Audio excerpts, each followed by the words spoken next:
years ago, I moved home from Miami back to PA. When I came back, I got sober, turned my life around, became a trainer, opened up a gym.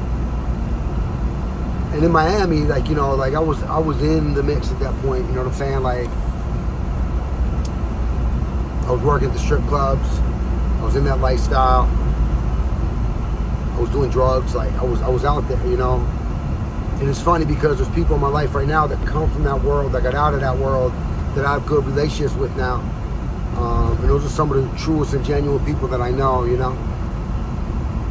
So I just found out yesterday, and I don't know all the details yet, so I'm not, like, I'm just vaguely gonna share, like, what I'm sharing. But there was a girl I was real close with, you know, like back here. Real close for years. And we always lived parallel lives together when we were younger.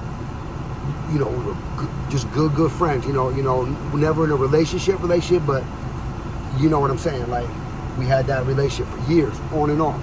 But it was always a constant friendship. So she came down for like 3 weeks down there. We had a great time. All my buddies, like, they all liked her, like they all trying to kick game to her. But you know, like, she was there with me, like it was that kind of bond, you know what I'm saying? Long story short, so the other day, I think I see her here. You know what I'm saying? I was like, oh my God. But like, I was in the middle of something, like I couldn't get away and get over there, and before you know, she was gone.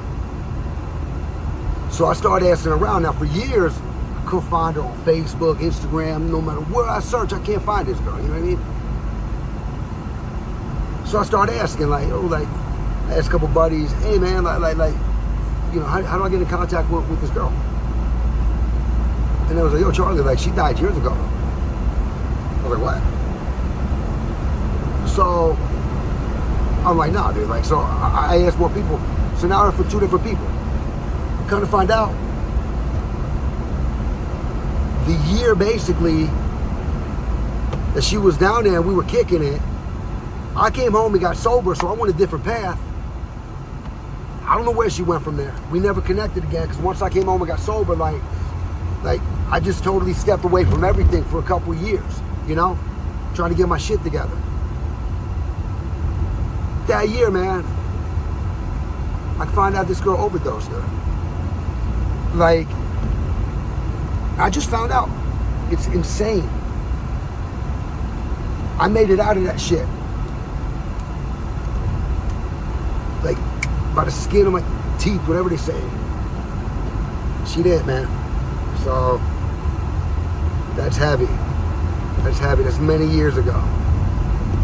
And she was alive, and we would have reconnected. We would have been super cool moving forward. We always were so cool. She was such a real girl, man.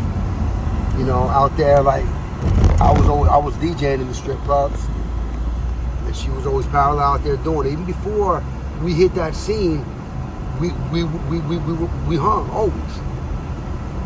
And then that scene, she went there, started, and when we were back here, like, you know, she's a pretty girl, man. Like, she just kept getting closer and closer to Philly because, you know, it took her there, man. And then she ended up in fucking Miami with me, man. It's crazy.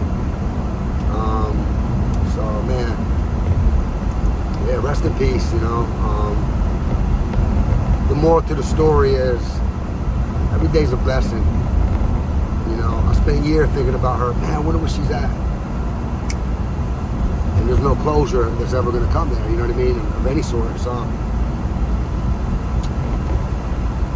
today's a gift. That's why they call it the present.